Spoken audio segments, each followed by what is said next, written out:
Kuyinjabulo kuba nani futhi. Last year I met with you all, first virtually. Ngonyaka ophelele siye sahlangana sonke khona la umoyeni. And then I had the privilege of spending time with you in person towards the end of the year. Kwase kuba intokozo futhi ukuthi sichithe isikhathi ndawonye ukuyela ngasekupheleni konyaka. So it is heartwarming that I got invited back. You didn't get sick of me. Kujabulisa inhliziyo yami ukuthi ningivumele ukuthi ngiphinde ngibuye. Kuyangithokozisa kakhulu lokho. Let's open with a word of prayer. Sizovula ngomkhuleko. Dear God,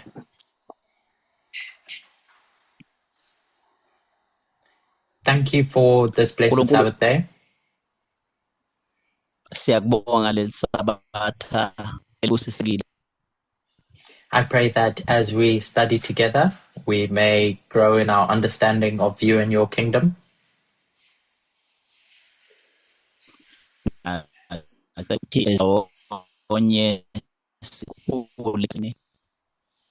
And both myself and everyone here may be able to learn and share thoughts and ideas together. Nokuthi mina nawo wonke umuntu okhona lana sihlanganise imibono yethu ndawonye. I pray and ask for your blessing as we convocate. In Jesus' name I pray. Amen. Ngiyakhuleka ngicela izibusiso zakho njengoba sihlangene egameni likaJesu. Amen.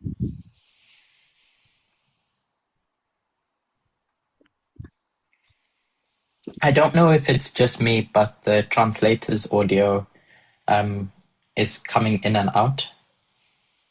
Yes, it's not just you. I can hear it too. It could be the network this time. Yeah, I think it's the network. Okay. So I have arranged for backup. I don't know if my backup is available. Yes.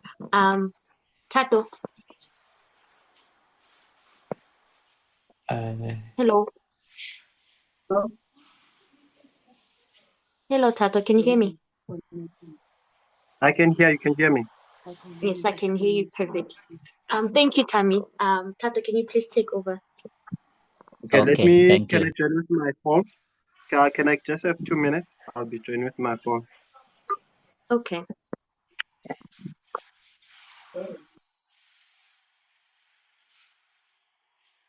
I'll post the recording.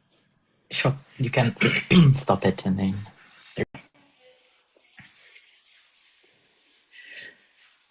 We've already opened with prayer, so we can get into it.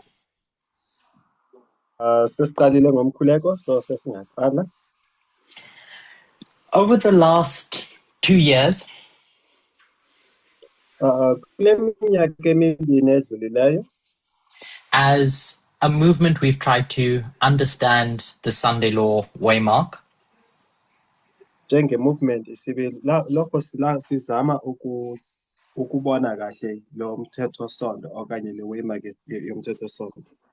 And as time has gone on, we've developed at least 3 witnesses independent of each other to explain the Sunday Law.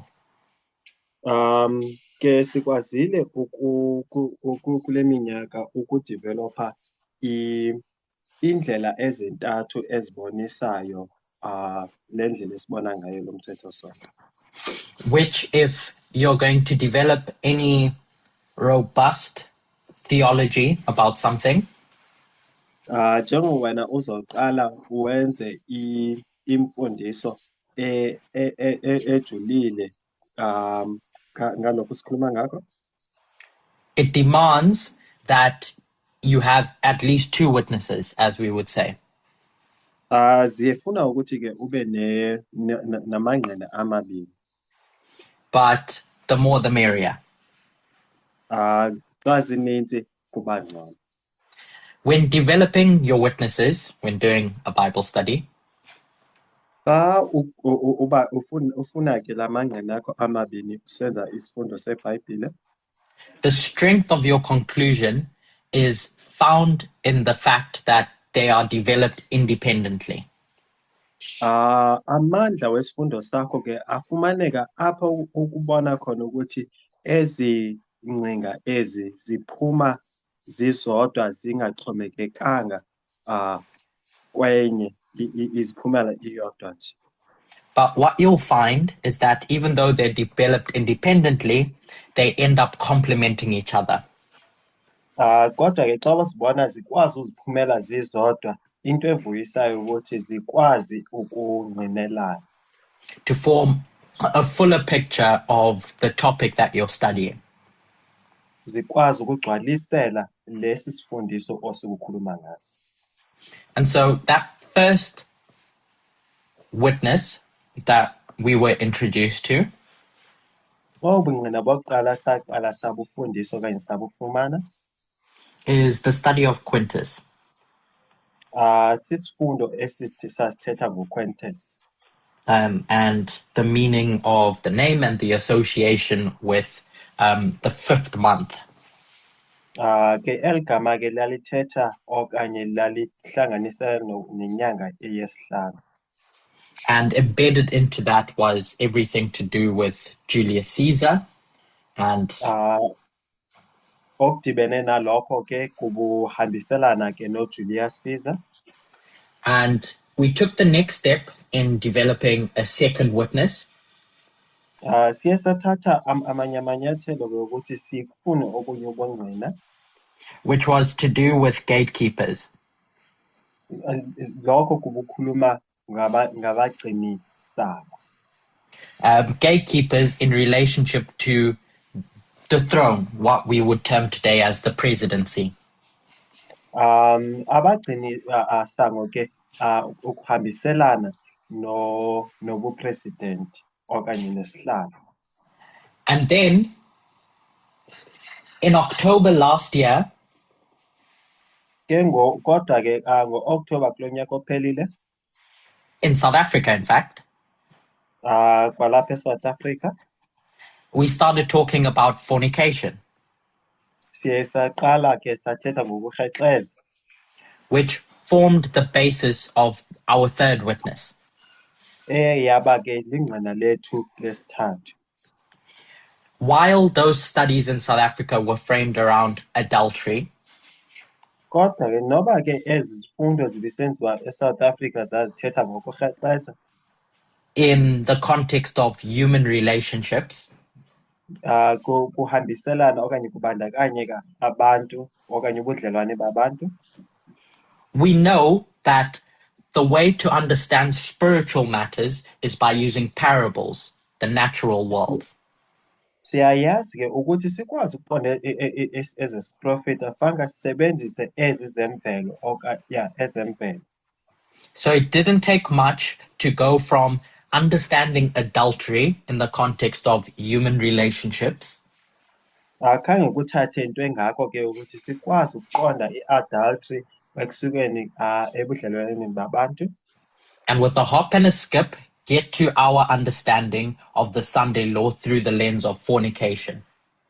ukuthi ke sikwazi ukujampa ke sicibele ukuthi sikwazi ukuqonda umyalezo wethu we-Sunday law.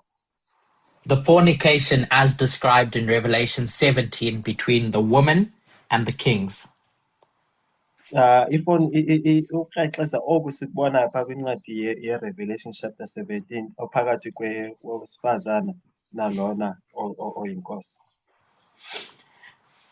Once we started exploring Revelation 17, which had begun earlier in the year, Saqala ke ukubuka uRevelation 17 owaqala ekuqaleni konyaka, things exploded, so to speak. izinto zaqala ke zavuleka kahle.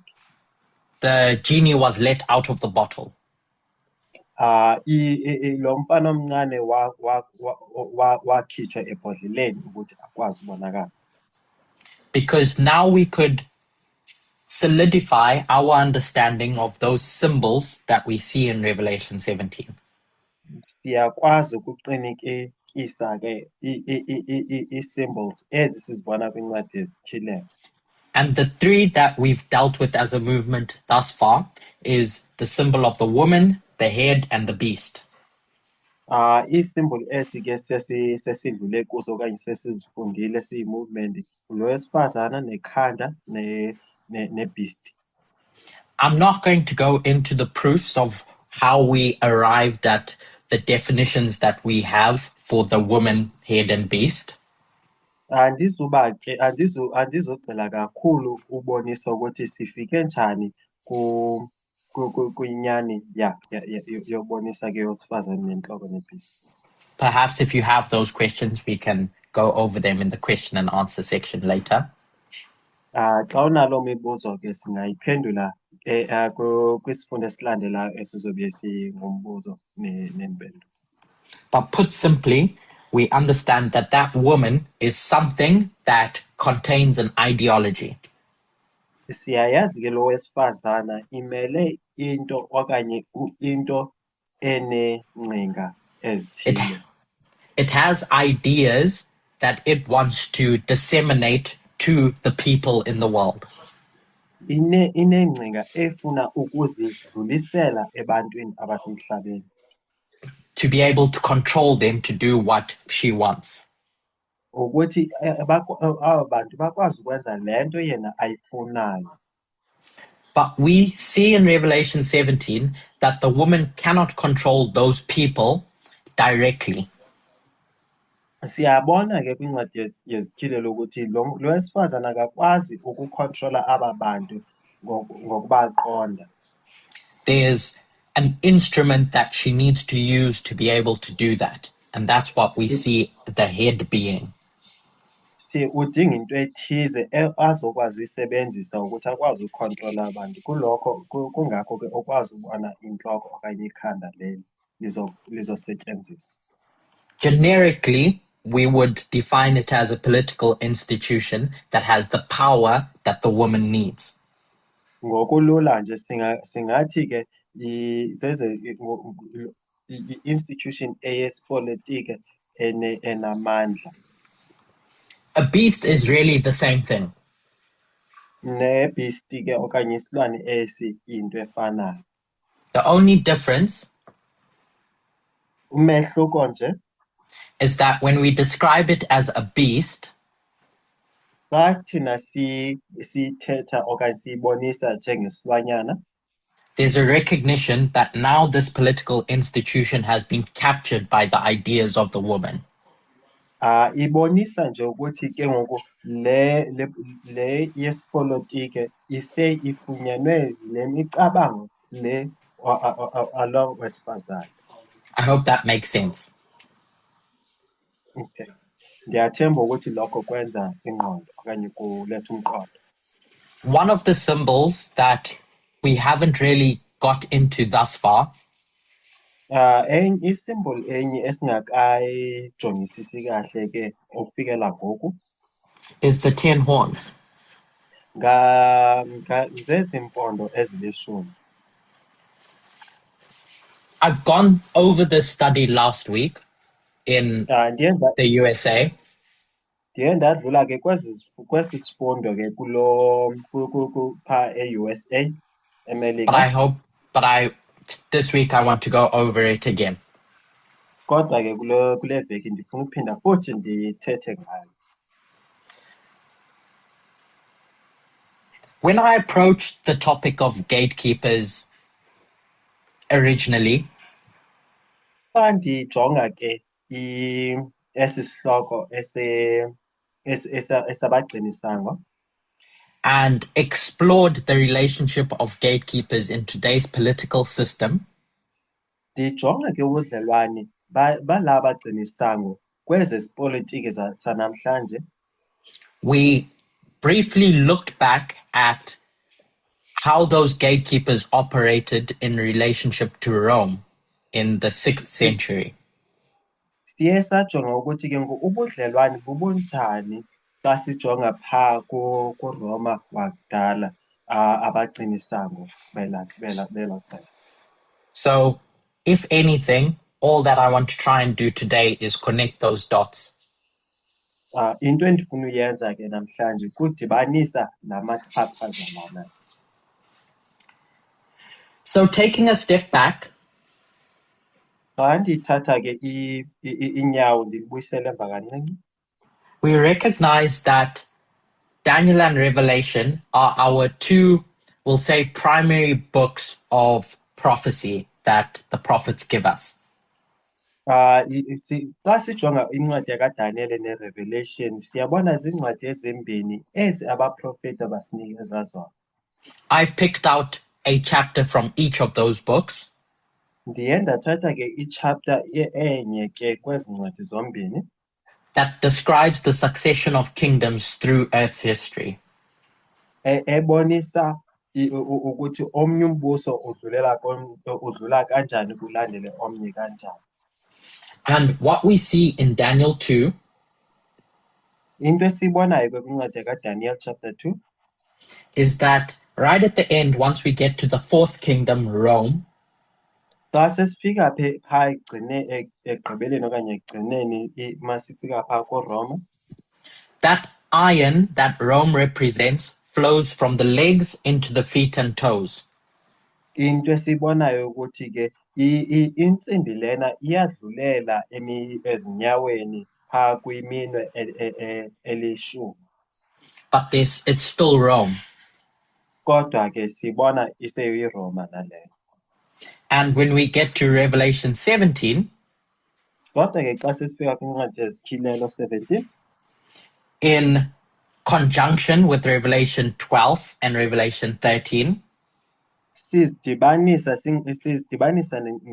no-Revelation chapter 12 no-13, we see another symbol that's going to represent this idea of coalition.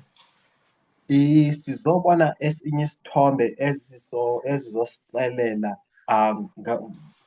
ngale ntlangano ebakhona. In Daniel 2, it's 10 toes. Xa ujonga kwincwadi yakaDaniel iminwe elishumi. In all those other chapters in Daniel, there might be 10 horns. Xa ujonga kwezinye ii-chapters kwaphaa kuDaniel zingathetha ngeempondo ezilishumi. But this beast or this political institution that we read in 12, 13, and 17 Xa sesijonga phaa kwincwadi yezityhilelo 12, 13 no-17, it's called a dragon in chapter 12 and a beast in chapter 13. xa ujonga ke phaa kwincwadi chapter 12 Revelation ithi lirhamncwe, uma ujonga ku-13 ithetha ngokuthi sisilwane okanye yi-beast. And then in 17, it's called a beast as well. Xa ufika ku-17 ithetha ngokuthi yi-beast. We know this is the same entity from a panoramic perspective. Siyayazi ke ukuthi ngumbono siwufumanayo kwesi sithombe esipheleleyo. We know it's the same because it has the same features. Siyayazi yinto enye ngenxa yokuthi intsobosi yakhona iyafana. 7 heads, 10 horns. Ineentloko ezilishumi. But what we see in those 3 chapters in Revelation Into esibonayo apho kwezo chapters ezintathu is that John is going to be given different perspectives to make different points about the dispensations that the chapters are focusing on. into esibonayo ukuthi uJohn uzonikezwa imibono emithathu echaza ngongafani. And what we see when we compare chapter 12 and chapter 13 Xa sesijonga ke uchapter 12 nochapter 13 7 heads, 10 horns, sineentloko eziyi-7 neempondo ezilishumi. but we see something distinct or a characteristic that's marked about these heads. Into esiyibonayo ikhona into ethize evezwayo ngezi zinto ezi. When describing that great red dragon in verse 3 of chapter 12, xa sekuthethwa ngeli rhamncwe ke phaa kwincwadi chapter 12, it points out that there are 7 crowns on his heads. iveza ukuthi kukho imiqhele eyi-7 phezu kwaloo ntloko kwezo ntloko. But when we read in chapter 13, xa sijonga ku-13, at the beginning of that chapter, in describing, we'll say that papal dispensation, xa sebechaza ke ukuqala kweli xesha lephepesi, it speaks about this beast with 7 heads and 10 horns, ithetha ke ngale beast eneentloko ezi-7 ezineempondo ezi-10. but what do we see now? Yintoni lesiyibonayo kodwa? So if anyone has chapter 13 verse 1 open, what do we see this time? Xa ukhona umntu onebhayibhile evuliweyo apha kwincwadi yaka-13 verse 1, yintoni esiyibonayo?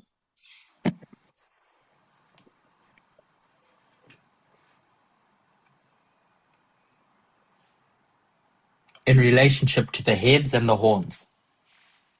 Xa sijonga ke intloko neempondo.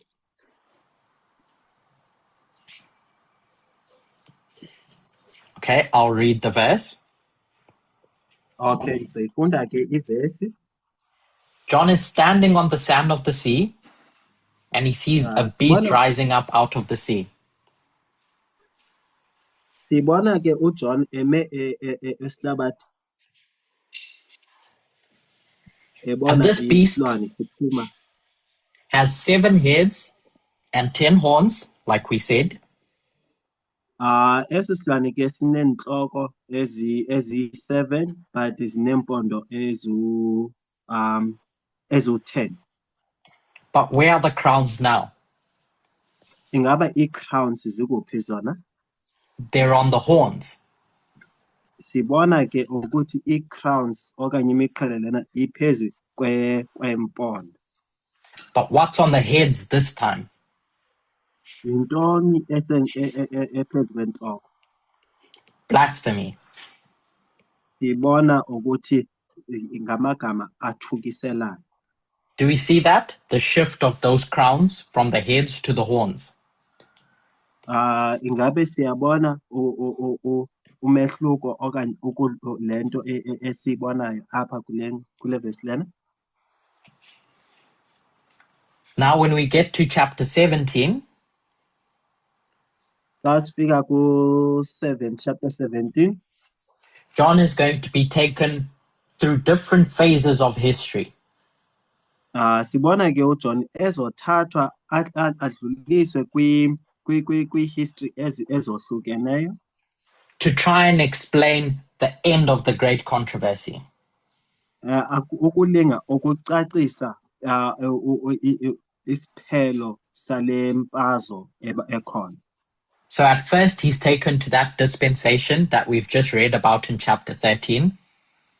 Kokuqala siyambona uthathwa uswa kulaa mlando lo siqeda ufunda phaa chapter 13. How do we know? Siyazi kanjani? In those first 5 verses, how do we know that it's talking about that same dispensation as chapter 13? Siyazi kanjani apha kwezi vesi ezintlanu kwichapter 17 ukuthi kuthethwa ngale history lesi sibiyifunda phaa ku-13. If I don't get interaction, I'm going to assume that no one's following, and then I'm going to have to repeat everything I say. Xa ungekho mntu ophendulayo ke ndizothatha ukuthi akho mntu olandelayo sekuzonyanzeleka ndiphinde yonke into endiyithethayo. Don't be shy. Ndicela ke ningabi shy. Yeah, yes, it is. Who's that, sorry? It's Tammy, yeah. Okay, Atami, yes. The same beast in Revelation chapter 17, we find it having 7 heads and 10 horns, and it also has the names of blasphemy. So Thanks, Tabi. into esiyibonayo ku-chapter 17 amagama lana awo athukanayo into esiyibonayo lapha ku-chapter 13. So those heads in verse 3, Ezo nhloko sizibonayo ku-verse 3 are full of names of blasphemy. anamagama lana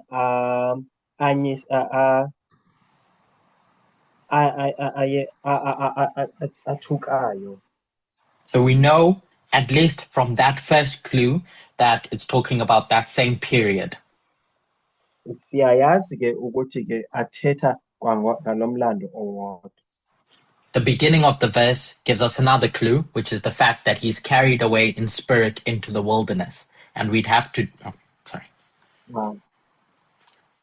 Into esiyibonayo ukuthi enye clue esiyibonayo ukuthi uJohn uthathwa uswa ehlane. We'd have to do some work to demonstrate that this wilderness, this symbol of wilderness, is describing a time period. Fanele senze umsebenzi othile ukuthi sikwazi ukubonisa ukuthi igama okanye uhlane lona uthetha ngexesha elithile. But what we don't see in chapter 17 that we do in 12 and 13 Into esingayiboniyo ku-chapter 17 esikwazi ukuyibona ku-12 no-13 is what don't we see now? yintoni into esingasayiboni ngoku? The crown. We don't see any crowns, Asiboni imiqhele. at least not on the surface. Hayi nje apha ekuqaleni asikwazi uyibona nje izihlelele. So if we're going to understand this end of the world scenario, dispensation number 7, Xa sizochaza ke eli xesha le dispensation yale yokugcina, my suggestion is we can look at dispensation number 4 and 5 to give us clues to compare and contrast with number 7.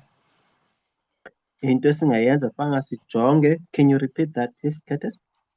We can get some clues from chapter 12 and 13 Siyakwazi ukufumana ama-clues phaa ku-chapter 13 no-chapter 12 by comparing and contrasting them ukuthi sikwazi ukubaqhathanisa to try and understand what's happening in chapter 17 with dispensation number 7.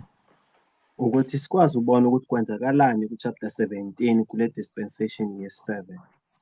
My suggestion is apha kulo mlando wokugcina.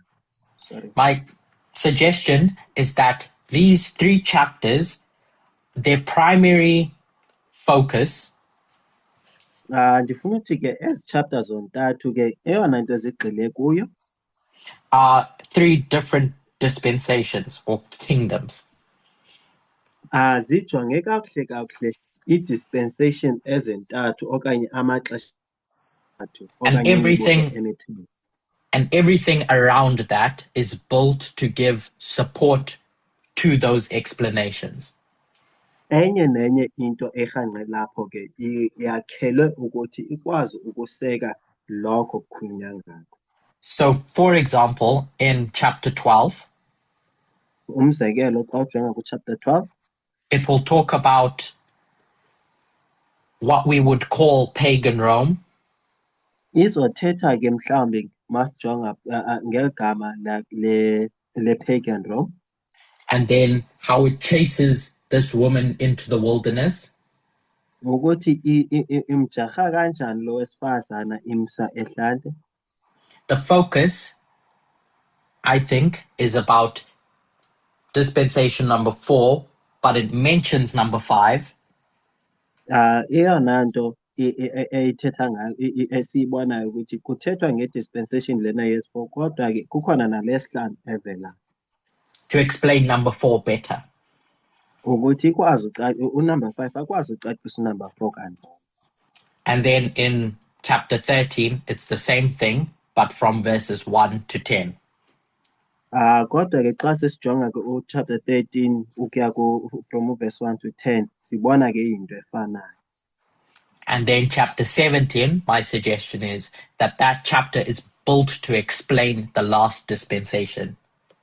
Kodwa-ke xa sijonga uchapter 17 ndifuna ukuthi-ke mna-ke ikhona ukuthi ikwazi ukucacisa le dispensation yokugqibela okanye ixesha lokugqibela. And it's going to go back in history, go into the present to explain the future. Izobuyela emva emlandweni ize apha kuphakathi and then iye phambili izokwazi ukuchaza kangcono. The future from John's perspective. Ukuthi i-future ibukeka kanjani xa uJohn inguye umuntu othethayo. Does that make sense so far? Ingabe konke kuletha umqondo? Are we moving together? Ngabe sisahamba kunye? Yes. Okay. So, these crowns. Let me chalelena.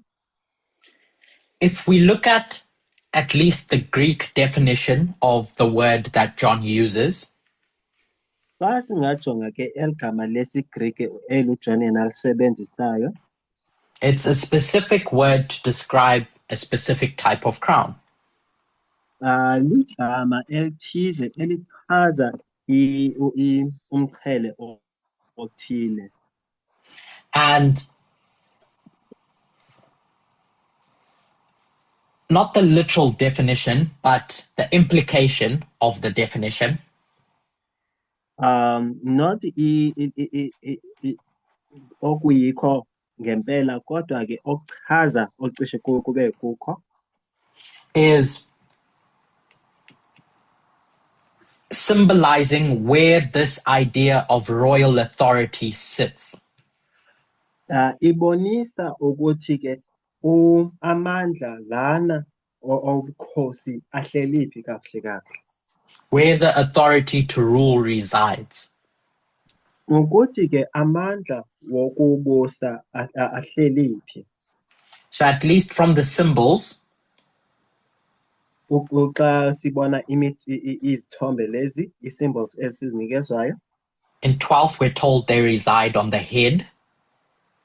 Chapter 12 siyaxelelwa ukuthi ihlala enhloko. In chapter 13 we're told those horns hold that authority. Ku 13 siyaxelelwa ukuthi where does it sit, Kenneth? On the horns, those crowns, that authority resides with the horns. Amandla lawo okanye amandla okubusa asempondweni. And then in chapter 17 is what we're going to explore. Chapter 17 ilokho sizokubuka namhlanje. So to do that, as I said, I want to go back into history. Ukuthi ndikwazi ukwenza lokho, sizobuyela emuva emlandweni. To try and flesh out this idea of gatekeepers. Ukuthi sikwazi ukubonisa lesi sithombe okanye ukubonisa abagcini sabo. So personally, I'm not a big fan of history. Angithandi kahle i-history okanye umlando. So I'm going to try and skim over a lot of history to try and ndizolinga nje ukuthi ndidlule ngokukhawuleza kumlando omninzi. While bringing out the key points that I want to make at least. Kodwa ke kulokho ndizama ukubonisa amaphuzu angifuna ukuthi sithina siwabone. Rome went through various phases as it transitioned through time. Sibona ke iRoma idlula kwinto ezininzi kubutshintsha okanye kuguquka ikhathi. From its birth to a republic to an empire. Ukusuka ekuzalweni kwayo ukuthi izimele ukuthi ibuse umhlaba jikelele. But at a high level, before 476 AD, kodwa ke phambi kokuthi sifike ku-476 AD, in its imperial phase, apha ke apha ibusa khona njengombuso, the authority that Rome had in its throne i-authority ke iRoma ibinayo resided in what we use as that symbol as the head. Amandla okanye ukubusa kwayo kubusekhanda. So if we were to think of the government structure of Rome pre the breakup of the Western Roman Empire, xa singacinga ke ukubusa kweRoma emveni kokuthi yohlukene kabini kwi-West and the East, that authority was centralized in, hypothetically, the king. Amandla wayo wokubusa kafika ebephethwe yinkosi. So you had Rome that existed, this centralized authority. UneRoma ke ebibusa. So here's Rome. Nansi Roma. But outside of Rome's borders, there were these various tribes that existed on the edges. Kubukhona ke ezinhlanga zibe khona emacaleni zinazo zibibusa. And they would cause Rome problems. Bebezokwenzela iRoma inkinga okanye bebezolethela ingxaki.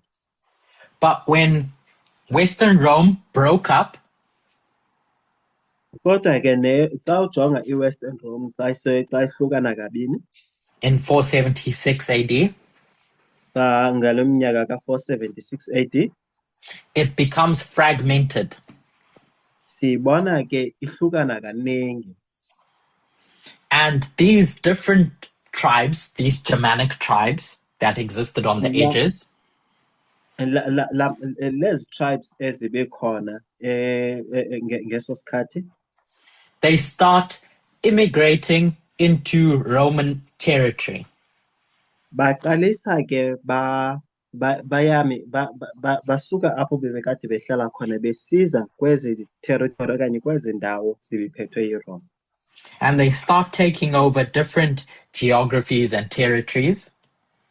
Bayaqalisa ke ukuthatha ingxenye ezi zibekade zibuswa yiRoma okanye zibiyingxenye yiRoma. These are those 10 tribes that the pioneers did a lot of explanation about, your Visigoths, Vandals, etc. Zezi tribes ke ezilishumi ezi ama-pioneers baye bathetha ngazo ama-Goths, ama-Herulis kanjalo kanjalo. And over time, from when Rome broke up in 476, xa ujonga ke iRoma xa isohlukana apha in 476, these 10 kingdoms le mibuso elishumi started integrating into Roman architecture. Baqalisa ke bazibandakanya okanye baba yintwenye neRoma okanye nokukhula kweRoma. Different kingdoms held, we'll say, the keys to Rome. Imibuso ethile ibiphethe izitshixo zaseRoma. So these different kingdoms ended up becoming the gatekeepers of Roman power. Ziye zaba ke ngabagcinisango beRoma.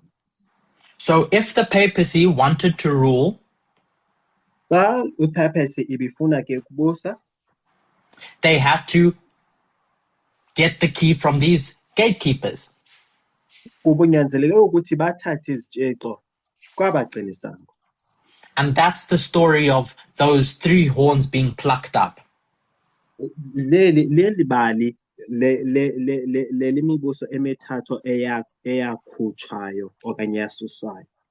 7 of those kingdoms become Christian, we'll say easily. Ezeziyi-7 imibuso iba ingxenye yobuKristu kalula nje. But 3 of them are stubborn, and so they have to be killed. Kodwa ke ezinye ezintathu ziba nenhloko ezilikhuni and ke kwanyanzeleka ukuthi zibulawe. That final obstacle, the Ostrogoths, Le yokugqibela ke i-Ostrogoths who ruled in Rome, abo bebebusa eRoma, they granted access to Roman power. benikezana ibingaba abantu abanikezana ngamandla wokubusa eRoma. Needed to be defeated if the papacy was ever going to, we'll say, control that Roman power. Kubuzonyanzeleka ukuthi babulawe ukuthi iPapacy ikwazi ukufumana lo mandla lawo wokubusa eRoma. So do we see that for now? Ingabe siyayibona ngoku? If you think back at your Adventist understanding of that history, Xa ucinga mva ke kumlando we-Adventism lo sibufunda before we move on. phambi kokuthi siqhubeleke siye phambili. Yes. So, yes? Can I please ask, this explanation that you're giving about Rome in this period, So ndicela ubuza ke ukuthi xa le ngcaciso oyinikezayo ngeRoma ngeli xesha is it also going to help us distinguish the authority between the head and the horn? Can you repeat that, G? You're muffled. Okay, I was asking if it's distinguishing the authority between the heads and the horns. Or ingabe iyahlukanisa amandla asiwabonayo phakathi kwenhloko nempondo, I think. In relation to the crown. Or kubudlelwane osibubonayo kwimpondo. Yes, exactly. Yebo, kunjalo. So, as we go through this history, I'll describe how Rome changed between pre-476 AD and post-476 AD. Njengesidlula kulo mlando lona ngizozama ukucacisa iRoma phambi ko-476 neRoma emveni ko-476. Which explains why these crowns go from the head to the horns. Ukuthi kuza njani ukuthi can you say can you say that again? Which explains why those crowns go from the heads to the horns. Ukuthi le miqhele lena ke isuka njani enhloko iya njani kwimpondo. So all I've done now is explain a bit of history of what's happening around 476 when the Western Rome collapses. Into endizamile nje ukuyicacisa nje apha ngumlando nje omncane obonisayo ukuthi kwenzakalani ekuweni kwe-Western Rome. One thing that becomes important to understand this transition Into ebalulekileyo ukuthi sizokwazi ukuqonda le nguquko eba khona is understanding what Rome meant. ukuthi ukwazi ukuqonda ukuthi iRoma ibimeleni kahle kahle.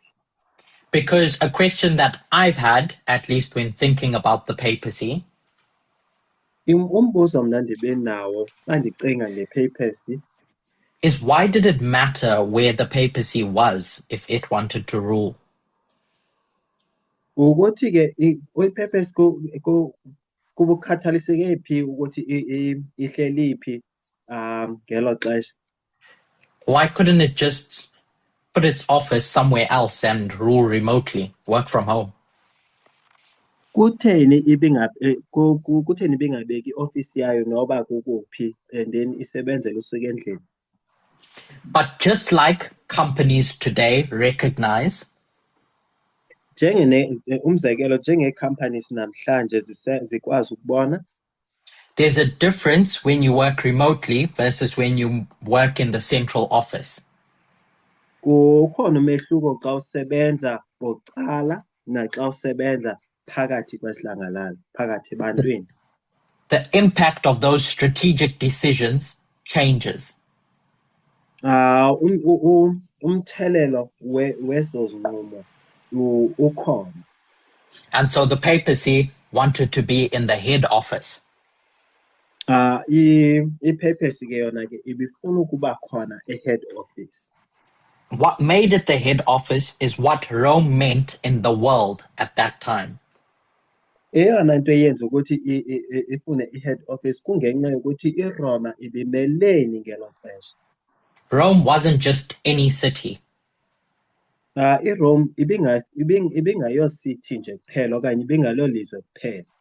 It wasn't just this capital of an empire or religious center. Ibingayo yindawo nje yokukhonzela okanye enendawo yokukhonzela ebalekile cha. There were five, at least when I look, five distinct things that made Rome special. Xa ndijonga ke zikhona izinto ezintlanu zibisenza iRoma ukuthi ibaluleke. And no geography had all of those five things simultaneously. Igeography ibingenazo zonke ezo zinto ezo ngexesha linye. So the first thing that made Rome special or necessary for the papacy to rule from Eyona nto eyenze ukuthi iRoma ibaluleke okanye ngelo xesha was its imperial legacy. Bubudlelwane bayo bokubusa ngeso sikhathi leso. When the Roman Empire developed in ancient times, Xa iRoma ibikhula kula maxesha adlulileyo, it developed the political systems of the world in a way that none of the empires before it had. iye yaba nendlela yokubusa bihlukile kule mibuso le ibikade ikhona ngaphambili. If we think of this story of humanity's development, Xa ujonga ke elibali lokukhula kwabantu, Rome was really the pinnacle of this development. iRome ke ibiyimpakamo okanye ibikuphakama ibiyinguquko ebakhona ngeli xesha. In terms of its governing structure. Ngendlela ibibusa ngayo ngelo xesha. It transformed the world in a way that none of those previous empires did. iRoma iye yaguqula umhlaba kakhulu kunale mibuso ebikade ikhona ngaphambili. So even after Western Rome collapsed in 476, Even naphambi kokuthi iWestern Rome iwe phaa ko-476, the prestige of having been that imperial center remained long after. ubuhle bokuba nendlela yokubusa iye yaba khona nasemveni kokuthi iWestern Rome iwile. That badge of Roman titleship meant a lot to the world.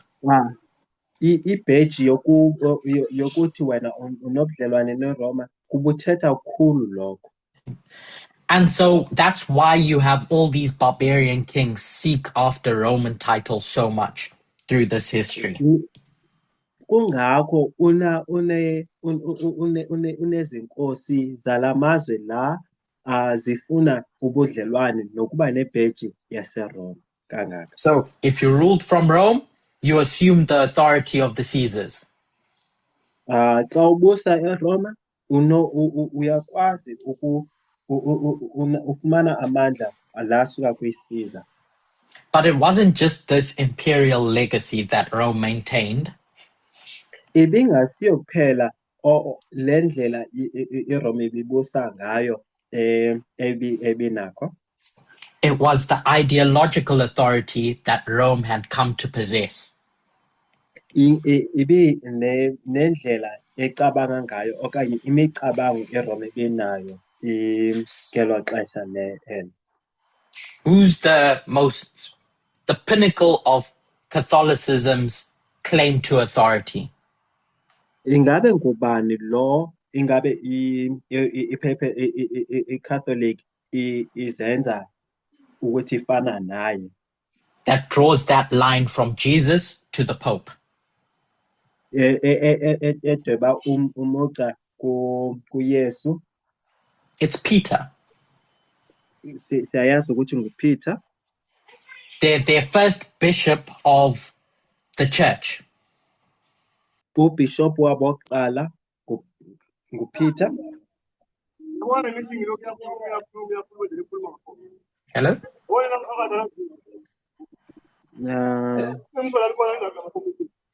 I think someone unmuted by mistake. Yes. So when Peter gets martyred in Rome, Xa uPeter ibulawa ke eRoma, he leaves a cultural legacy. Ushiya ke iculture ethize that carries weight in a Christian world. enesindo kwezobuKristu. The third thing that made Rome special Eyesithathu eyenza ukuthi iRoma ibe special, ibaluleke, is its legal and administrative heritage. Zezomthetho nendlela abahambisa ngazo inkonzo zokuphatha abantu. What I mean by that is before 476 AD, Into engishoyo phambi kuka-476 AD, Rome had developed a legal system that was structured and organized. iRoma ke biseyakhile indlela ethize yomthetho wokubusa. As we see with Justinian's codification, Njengesibona ke Justinian codification, that systemized the law in a way that kingdoms before had been developing towards. Evele yaqoqa umthetho yawubeka ngendlela eyiyo kuna lezi kingdoms ezibe ngaphambili zifuna ukufikelela khona. So to sit in Rome was to sit at the source of this legal tradition that had been built up over time. Ukuhlala eRoma ke kuhlala kule ndawo yomthetho obukade ukhandiwa leminyaka. The fourth is the culture that had been birthed in the Roman Empire. Enye into ke eyenza ukuthi ibaluleke culture. What's culture? Ngalamasiko azalile apha eRoma. For example, Latin was the language of education and administration. Umzekelo, language le ye-Latin ibisetshenziswa ukufunda nokudlulisa izinto. Which flowed from Rome. le ibisuka eRoma. Those Latin classics were that cultural inheritance that defined education in the known world. Aba bantu ke bebepha eRoma bebefundisa iLatin, ngabo abayenza ukuthi iLatin idlulele nakwamanye amazwe. Those libraries, those schools that Rome built, all preserved literary heritage from centuries before. Ezo zikolo, ezo library zibe khona ziye zagcina isiko lesiLatin usuka kule minyaka edlulileyo. So even though Western Rome collapsed as a ruling power, Noba ke iWestern Rome iwile njengombuso obubusa ngeso sikhathi, Rome was really the cultural center of the West. iRome ke i-center yalamasiko. And the last thing, at least on my list, apha kulist yam, is the symbolic power that Rome had. Symbolic power ngamandla abonisa angabonakali even iRoma enawo. So even when Rome itself was sacked and ruined or impoverished, Noba ke iRoma yamoshwa yalamba, the idea of Rome retained weight in people's minds. I-idea yeRoma iye yahlala engqondweni zabantu. Because symbolically, Rome represented this idea of civilization versus barbarism. Ngenxa yokuthi indlela iRome ibiphethe ngayo ibihlukile kunalokho kwaba abanye bebephatha ngobundlobongela. Order over chaos. I-order phezu kokuhlangahlangana. And so that authority that crossed borders, peoples, or languages,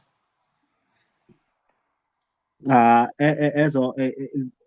border ekwazi ukodlulela imingcele ethile, carried this universal legitimacy.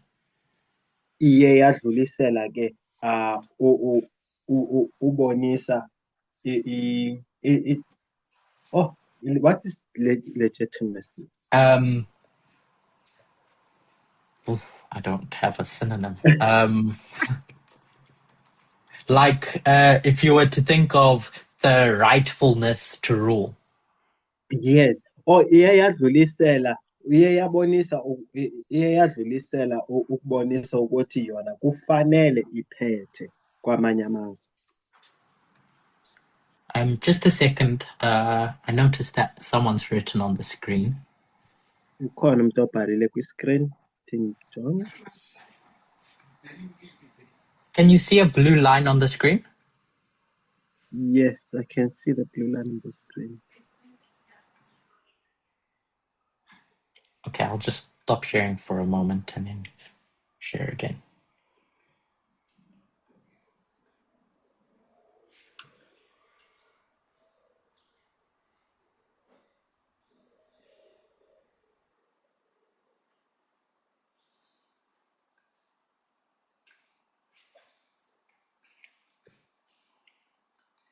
So thinking of these 5 different dimensions, xa sijonga ke ezinto ezinhlanu ezizenza iRome ibaluleke, taken alone, they would have been valuable in some shape or form. ukuthi ke xa uzozijonga ukuthi zibalulekile ngendlela ethize. But what made Rome unique was that it concentrates all of these 5 things simultaneously. Ukuthi ke iRoma ibinazo zonke izinto ezinhlanu ngexesha linye.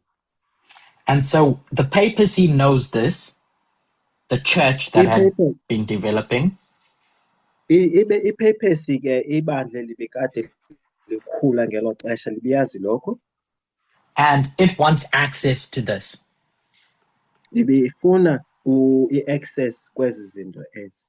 To this convergence of the things that mattered in the world. Ibifuna imvume kwezinto ezibambe umhlaba.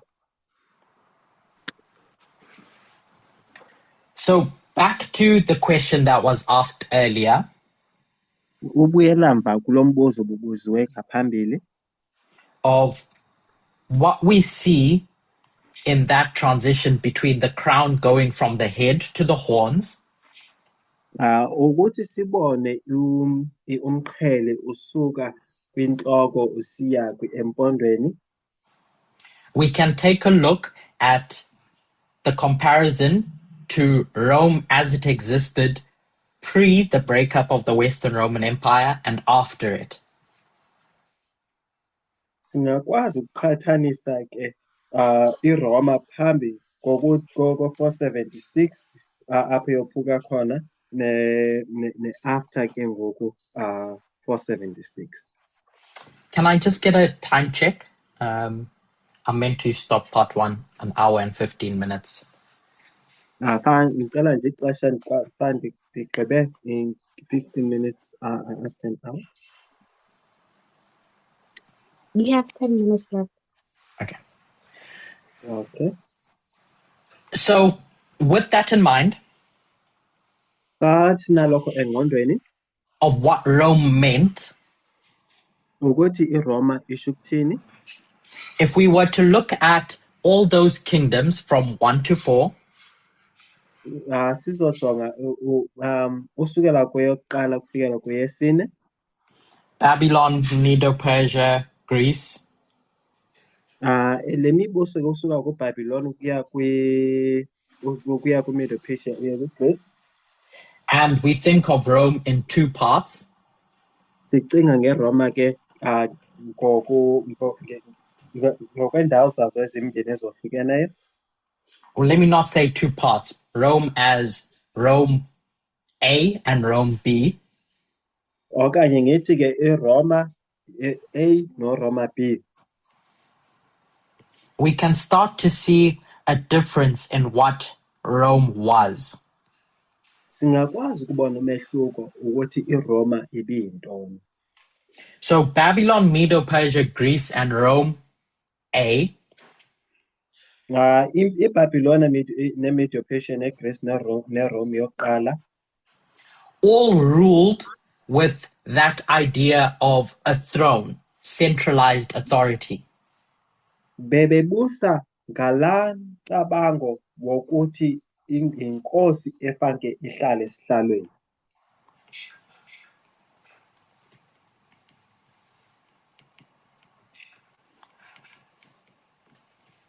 Whether it was Nebuchadnezzar as a king on a literal throne, Ukuthi ke nguNebuchadnezzar ohlele esihlalweni, or Cyrus on the Persian throne as a king, or Alexander, okanye ngoCyrus ohleli esihlalweni okanye uAlexander ehlele esihlalweni.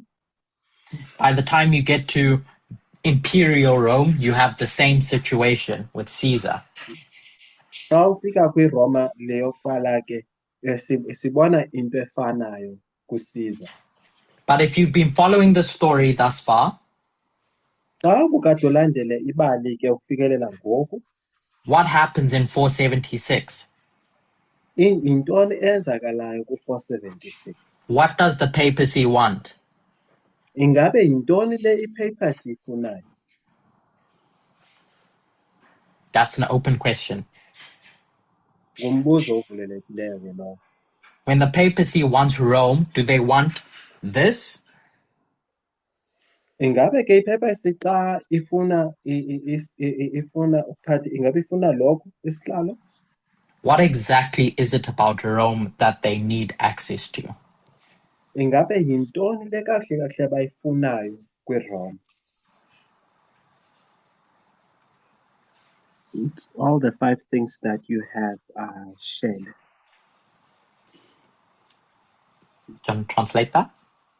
Oh, zezinto ezinhlanu abekade ekhuluma ngazo.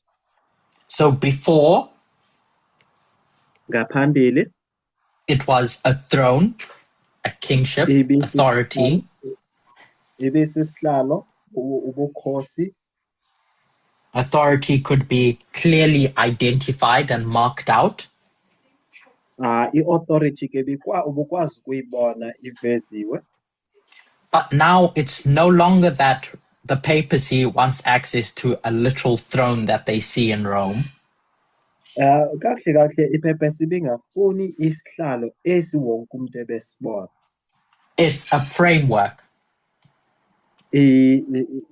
I-framework izinto ezithile azifunayo.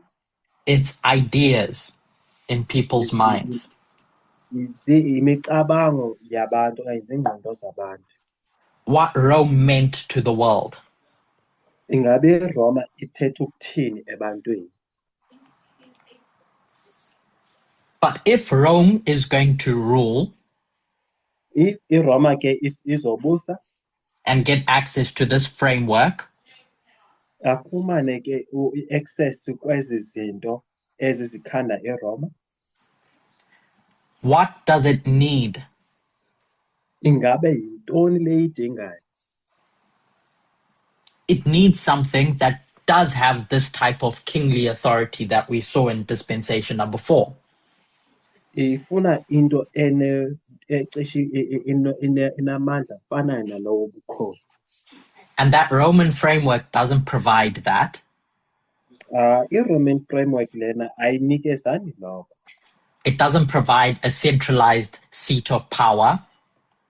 Ayinikezani ngamandla aqoqekileyo endaweni. That authority or sovereignty Lo sovereignty leyo is now going to be found somewhere else, izofumaneka kwenye indawo. in those 10 horns, Kuwezompondo ezilishumi. who hold the key or the gate Abo babamba izitshixo ezizovula igate to provide access to that Roman framework. ezizofumana ukuthi ikwazi ukuba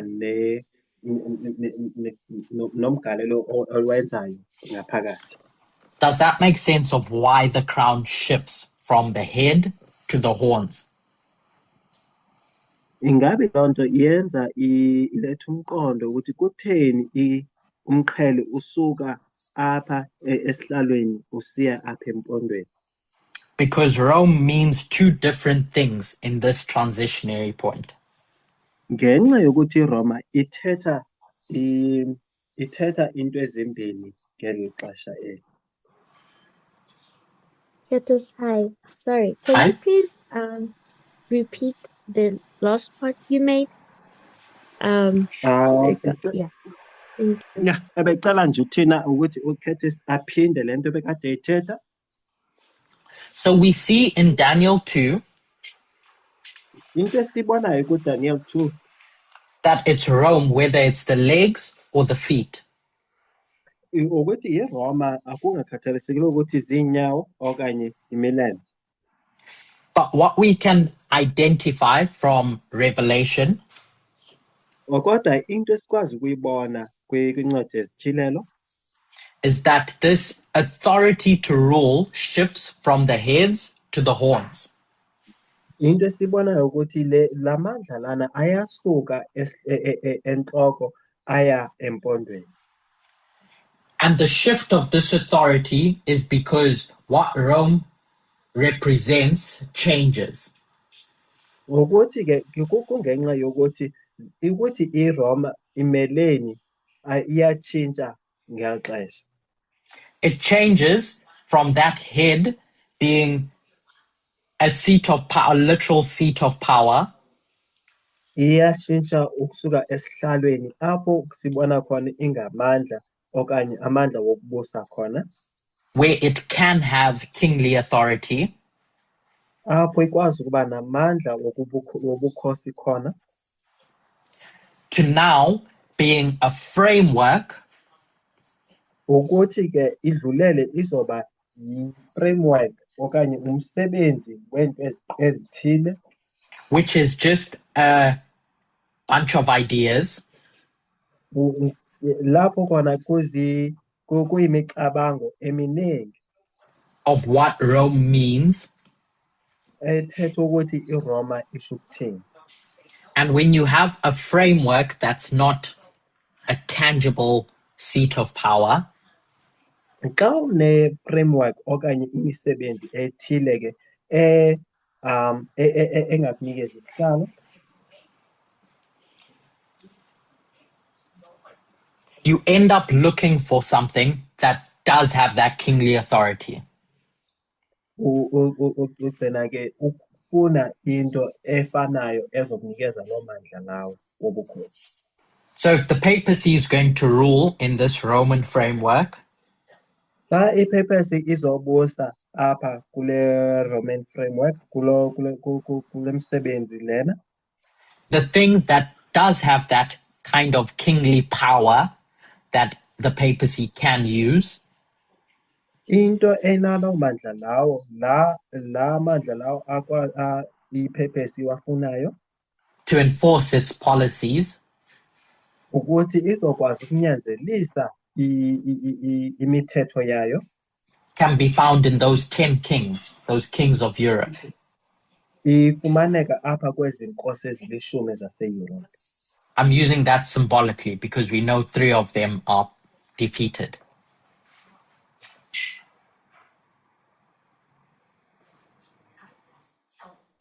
Right, Tato? Siyayazi ezintathu yezo nkosi ziyawa. So it goes from a seat of power that can be controlled directly Isuka apha ke kwesi sihlalo esikwazi ukukontrolwa ngokubonakala. That's Rome part A. IRoma yokuqala leyo. To part B, which is a Roman framework, but needs we'll say, the help of kingly power that's found in the 10 horns. Sixa sijonga kwiRoma yesibini ke efumana ke khona i-framework lena apho izodinga amanye amandla la sithi afumaneka apha kwezi nkosi ezilishumi. The European kings. Ezi nkosi ezilishumi zaseYurophu. Does that answer your question, Tina? Ingabe lokho kuphendula imibuzo wakho, Tina? Yes, thank you. Ewe, enkosi kakhulu. But Rome matters so much to the papacy IRoma ibaluleke kakhulu kwipapacy that to get this Roman framework, they need these gatekeepers to allow them to get there.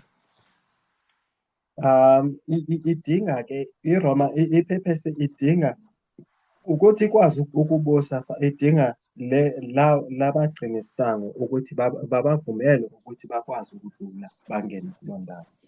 So if we were to think of the Roman framework on this side, Xa uzocinga ke nge-Roman framework ngale ndlela, these 10 horns had come to be integrated into Roman architecture.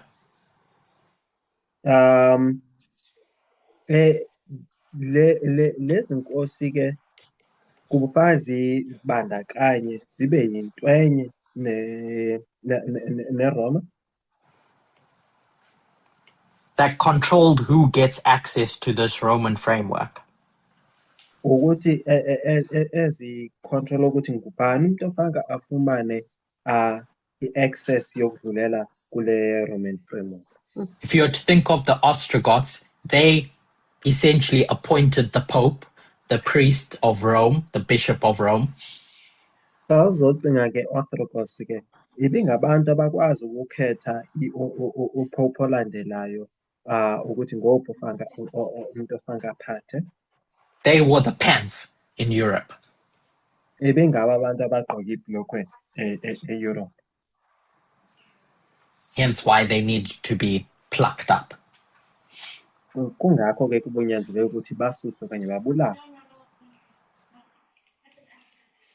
Okay, so we'll close here for now and then pick up when we reconvene. Sizovala apha ke kodwa ke sizoyithatha apha xa sesiphinda futhi siqale.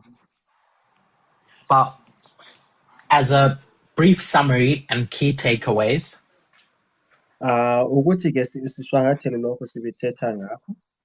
what I want to demonstrate Into endibifuna ukuthi siyibone okanye ukuthi ndenibonise yona is that when we think of the head or the beast, xa ucinga ngentloko okanye ibhesti lena and we think of the 10 horns, sicinga ngeempondo ezilishumi. the distinction between Rome Part A and Rome Part B Ukohlukana phakathi kweRome eyokuqala neRoma yesibini illustrates why that kingly authority shifts from a seat of power, that head, to the horns. lo mehluko lowo uchaza ukuthi kuzenjani ukuthi amandla asuke kuRoma yokuqala yeRoma yesibini. But I want to try and demonstrate that they're not the same thing. Into endifuna uyiveza ukuthi asiyonto eyodwa. This head or this beast is not the 10 horns. Le elikhanda nale beast ke ayingabo amaphondo alishumi. But those 10 horns have a relationship with the beast / head. Lezi mpondo ezilishumi ke zinobudlelwane nenhloko / nebeast. That's so intimate that the woman, the papacy, ezisondelene kakhulu ukwenzela lo wesifazana, the papacy, recognizes that she needs both if she's going to rule for those 1260 years. eyenza ukuthi afune zombini ukuthi akwazi ukubusa kwexesha laka-1260. We'll pick up the application of that when we reconvene. Sizothetha ke ukuthi isho ukuthini kwisikhathi sethu ke masiphinda sibuya futhi. Does anyone have any questions on what we've gone through thus far? Ingabe ukhona umuntu onombuzo kulokho sidlule kukho ukufikelela ngoko? Speak now or forever hold your peace. No, we'll continue. We'll ask when you on the second lesson. Hello? Hi. Yes. Yeah. I'm sure you're not gonna answer it now, but I just want more on the distinction between you are saying the 10 horns, they are not the beast, Mhlambe ke something like that. mhlambe ke awuzuyiphendula ngoko kodwa ndibifuna ke ingcaciselo phakathi kwebeast nantoni Milton. And you said there is a relationship which is needed. So yeah, it's just the more clarity on that. Bubudlelwane obu bukhona endithi ingcaciselo kuyo. So, at least for now, my understanding Okwangoku mna into endiyiqondayo is that as symbols, imifanekiso we see that Rome is the fourth kingdom of Bible prophecy. ukuthi iRoma ke ngumbuso owesine apha kwizifundo zeBhayibhile. So as we go from Babylon, Medo-Persia, Greece, and then we see Rome in the legs and the feet, Xa sesihamba ke kwiBabylon, Medo-Persia, Greece neRome neminwe elishumi. my understanding of this transition between the legs and the feet Into endiyiqondayo ngale transition ebakhona kule emilenzeni kuya eminweni represented by Rome going from being imperial to, I use the word framework, kusuka ke kwiRoma apho ibusa khona ngobukhosi, nalapho ke ngoku kuba khona le micabango eqoqekileyo apho izobusa khona. Demonstrates that this kingdom in dispensation number 5 Ibonisa ke ukuthi le dispensation nalo bukhosi apha ku-number 5, or if I were to use the word what that head represents in dispensation number 5, ukuthi le ntloko imele ukuthini kwi-dispensation lena yesihlanu, is different to 1, 2, 3, 4. inomehluko ku-1 no-2 no-3 no-4. It's not this centralized seat of power that we would have seen in the other 4. Ayingawo la mandla aqoqeke ndawoninye abekhosi obusibonayo kule yokuqala ukufikelela kule yesine. But it's still characterized as being Rome. Kodwa ke sisayibona isabekwa okanye senelo gama elithiwa leleseRoma. So if we can see that, Xa sikwazi ukubona lokho, that number 5 equals Rome, ukuthi unumber 5 ufana noRome, ulingana unumber 5 ulingana neRoma. and then the question that we ask ourselves is, what are those 10 horns? Umbuzo ukuthi ke lezi mpondo ezilishumi ziyintoni kakuhle kakuhle. Those 10 horns have the crowns. Lezi mpondo ezilishumi ke zinayo le miqheleko. But this head has blasphemy. Kodwa ke le ntloko lena ine blasphemy. So Namagama athukiselayo. just from the symbology, Kodwa xa sibona nje apha kulo mfanekiso, that one symbol has blasphemy on it, wears blasphemy, ukuthi ke ukuthi ikhanda eli line lamagama athukiselayo, and the other symbol wears crowns. and then enye ke igqoke imiqhele. In my mind, that demonstrates that they're not the same thing. Eyona nto endiyibonayo mna ukuthi ezinto eziyi-2 azifani. But because those 10 horns are on the heads, Ngenxa yokuthi ke lezi mpondo lezi ziphezu kwentloko, it shows that they're intimately connected. zibonisa ukuthi zinobudlelwane obusondelene kakhulu. And that intimacy I'm describing as a gatekeeper function. Mna ndibuchaza obudlelwane obukhona ndibuchaza ukuthi ngobugcinisako. Between whatever entity wants to control Rome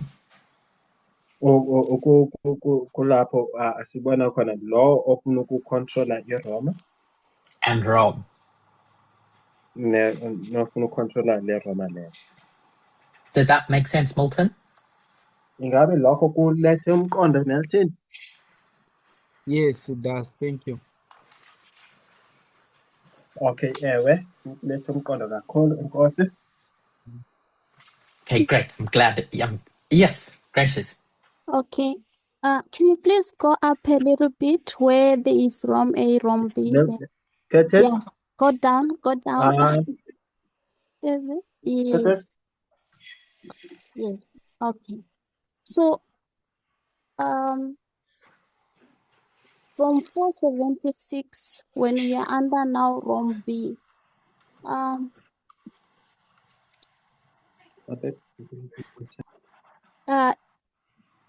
is it correct to say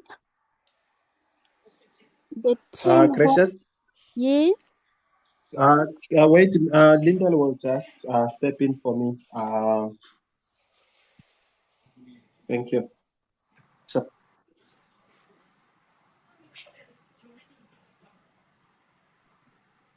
Okay, you can continue, Gracious.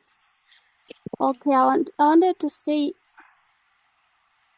is this what you are saying, that the 10 horns are, should I say, facilitators or uh ye, or okay, I saw you wrote gatekeepers, maybe gatekeepers for the framework to work or not to work. If the Could you say it in short sentences so the translator can oh, translate? Did you catch that, translator? I don't know who's translating No, now. can you say in short, Gracious? okay, under Rom B, we are seeing the 10 horns. Ngaphansi-ke kwe-Rom B sibona izimpondo ezilishumi. And they, I'm asking if I understood well, if they are like the facilitators that are going to make the framework, the Roman framework to work. Angazi-ke noma ngiqonde kahle yini ukuthi izona lezo mpondo lezo ezokwenza ukuthi-ke i-Roman framework isebenze. And neither of them, the papacy or the 10 horns, can work without each other. Ukuthi-ke zona zombili iphephesi nazo zingakwazi ukusebenza ngaphandle kwenye. Exactly, that's how I see it at least. Kunjalo, iyona ndlela engiyibona ngayo. Is that these Germanic tribes that had integrated into Roman territory, Ukuthi-ke le tribe lena ezimbandakanye ne-Roman territory, if they wanted to rule effectively, have any sort of authority, uma-ke befuna ukuphatha ngokuqinisekile, they had to convert. kwamele baguquke. They had to become Christian, so they needed to get that claim to authority from the papacy. Kwamele-ke babe ngamaKrestu, lokho-ke badinga ukuthola isigcizelelo kuyiphapasi. So their ideology needed to be left behind, that they came from where they were coming from, and adopt papal ideology. Kwamele-ke bayishiye le mfundiso le abasuka kuyona bese bethatha le yephephesi. And they needed to become Roman themselves. Kwamele-ke babe ngamaRoman. So their laws needed to change to become Roman. Their administrative structures needed to change to become Roman. Konke kumele kushintshe indlela abenza ngayo nangendlela abasebenza ngayo. They needed to adopt Latin as their language. Kwamele-ke bashintshe ne-language bethathe iLatin. And when they ruled that Roman territory, they had to do it in a Roman style, not as tribal occupiers. Uma-ke bephatha kwamele-ke bephathe ngokwendlela yeRome. Or they had to do it as Roman provincial admins, so to speak. Okuwukuthi-ke kwamele benze njengoba iRome yenza. And then the same could be said about what the papacy needed. Okuyinto efanayo-ke engashiwo nokuthi intoni iphapasi le edingayo. The papacy needed access to that Roman framework if it was going to get any sort of legitimacy. Iphephesi-ke idinga i-access kuyi-Roman framework. And the papacy needed something with kingly authority if it was going to control the people. I-purpose-ke idinga ukuthi-ke ingaphatha ukuze izokwazi ukulawula abantu. So these three things will say needed each other. Sizothi-ke lezi zinto lezi zontathu ziyadingana. Does that answer your question, Gracious? Ingabe lokho kuyawuphendula umbuzo wakho, Gracious? Thank you. Okay, let's close there, and then whatever other questions we'll answer in the afternoon. Singavala-ke la uma kukhona umbuzo sizophendula ntambama. Let's close with a word of prayer. Sizovala ngomkhuleko. Dear God, I thank you for our time together.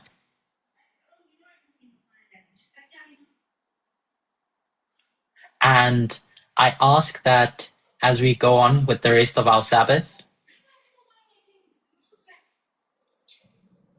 we may be able to enjoy the blessings of fellowship together and our time with you.